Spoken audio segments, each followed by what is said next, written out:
This video is about INFJs and abstract thinking. Buckle up, friends. We are going to dive off the deep end for this one. Hi, I'm Annie, and I'm less of a miserable cow than I used to be.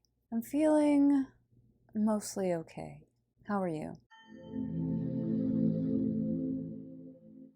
So INFJs tend to be abstract thinkers, and within that, there's a whole range. I recently took the 5-factor test, the Big 5 test that measures different personality traits, and I scored 100% for openness, which seems like a bit much. I know that I'm an abstract thinker. You don't have to convince me of that, but 100% seems kind of high for an openness score. But I've taken the test before and I've gotten 98, so yeah, I guess I have a really high openness score, and abstract thinking is underneath that umbrella of openness. So I have abstract thinking all the time. I'm used to it. It happens a lot. It is both a strength and a weakness. It's actually one of my favorite things about my inner world is the way that my mind works. And I find it entertaining.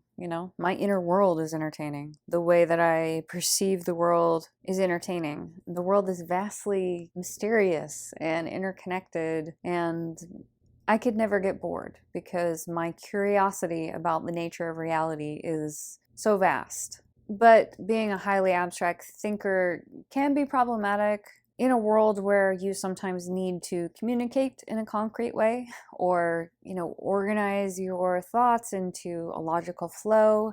This can be difficult for me. I can do it. I've practiced that skill because I'm a very studious, learned person. You just learn how to do this in academic settings. You have to present abstract ideas in a more logical, concrete way so that you can share them with other people. So I can do it, but it's not my natural default. If I was alone on a desert island, I think my thinking would become even more and more and more abstract because there would not be a need to communicate the ideas to someone else. So I would just keep them in that abstract kind of mode. So I think a lot of people, when they're falling asleep at night, their brainwaves switch into, a different mode, and thinking can become abstract. I also see this a lot with my massage therapy clients. When I'm giving them a massage and they're getting more and more relaxed, they often report that their mind slips into a dreamlike state where they're not really awake, they're not really asleep, and the thinking becomes very abstract. So anyway, this happens to me. I think it happens to most people, but it maybe happens to me to a greater, more weird abstract degree because I'm also already so abstract just in my waking life. So anyway, I'm going to tell you a little story about the abstract thought that I had last night when I was falling asleep. And keep in mind that I'm just the messenger here. I mean, this thought, it just came and it's weird. I don't know what to tell you. I didn't create this thought. It just bloomed within my mind, and it is pretty weird.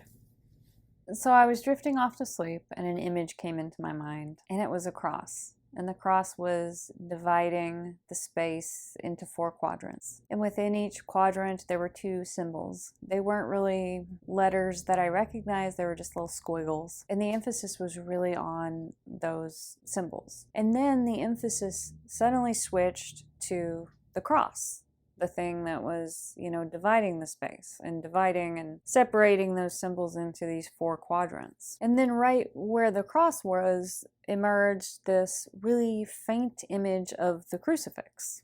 So there was suddenly this religious symbology in this abstract impression that was coming to me.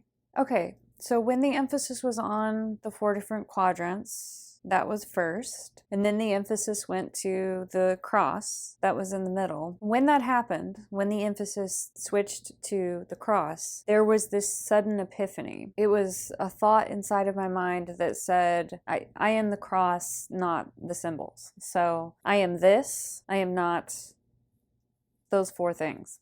At that point, I was drifting off to sleep, but I stopped myself because this whole abstract impression that I was receiving that had just occurred, it had this kind of quality to it of being meaningful or important. And this happens to me sometimes when I'm drifting off into these abstract thoughts. I've learned just by habit over time, when I get that feeling that this is important, this message, then I stop and I somewhat take a step back from the abstraction, but also kind of try to stay with it. And I'm thinking more concretely now, or trying to, and I'm saying to the abstraction, what is this? What are you?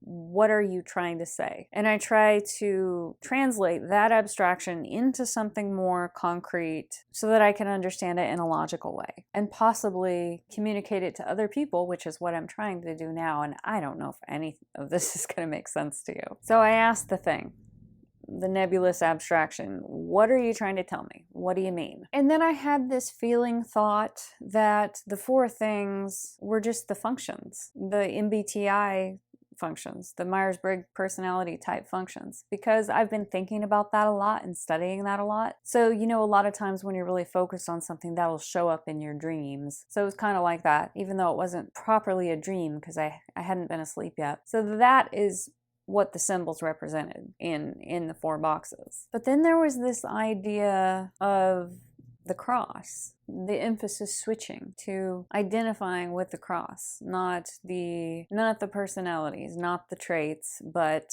something else. And I thought, what does that mean? What does that mean?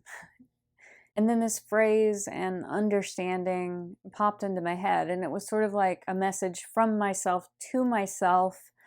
Am I sounding schizophrenic? I promise I'm not schizophrenic. I'm not really hearing a voice in my head. It's just the quality of sometimes a message is blooming within my mind, but it's from myself to myself. I don't know how else to explain this. So this message from myself to myself was, I am the context, not the content. So then I thought, what could that mean? What does that mean?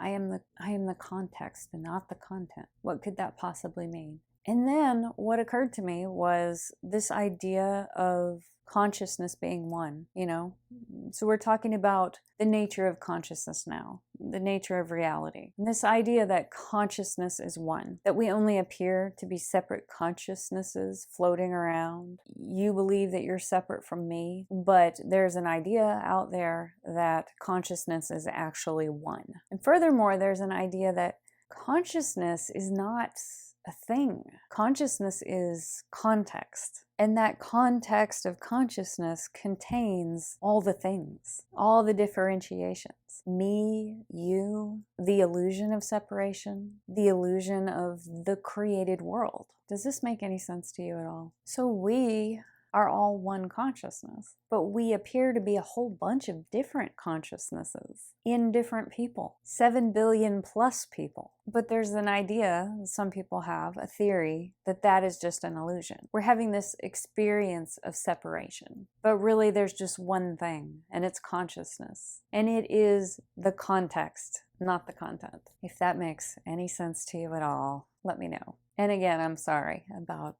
this is so abstract. Okay, so what about that cross? What about this bizarre religious imagery that emerged in the middle of this abstract thought? What the heck can that mean? I asked myself, what does that mean? And the answer that came was this phrase that's mentioned in the Bible. Now, bear in mind, I'm not religious at all. But you just hear these things, you pick these things up. So there's this moment in the Bible when Jesus says, I and the Father are one, or I and my Father are one, something like that.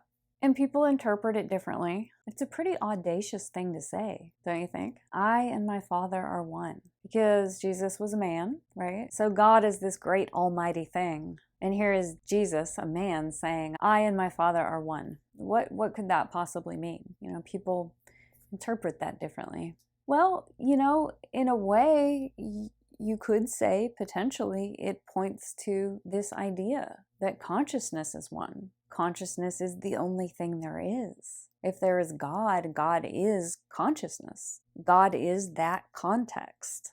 And we're experiencing this reality. We're experiencing this illusion that we are separate. But really, when that illusion falls away, we're context again. We're God. When the illusion of the separate self, the ego, dissolves, then perception switches, and we know that we're consciousness, pure consciousness, or God, or context, or whatever. So that's what that meant to me, that abstract thought. That's, when I asked the abstraction, what do you mean? What are you trying to tell me? That's what it told me. And I don't know where the hell that came from. you know, like I said, I'm just the messenger. This abstraction bloomed within my mind. I have no idea what it means. I'm not a religious person. I'm curious about the nature of reality and consciousness, and I am drawn to mysticism. I'm not Christian, but I'm not anti-Christian. I can very much enjoy reading the Bible.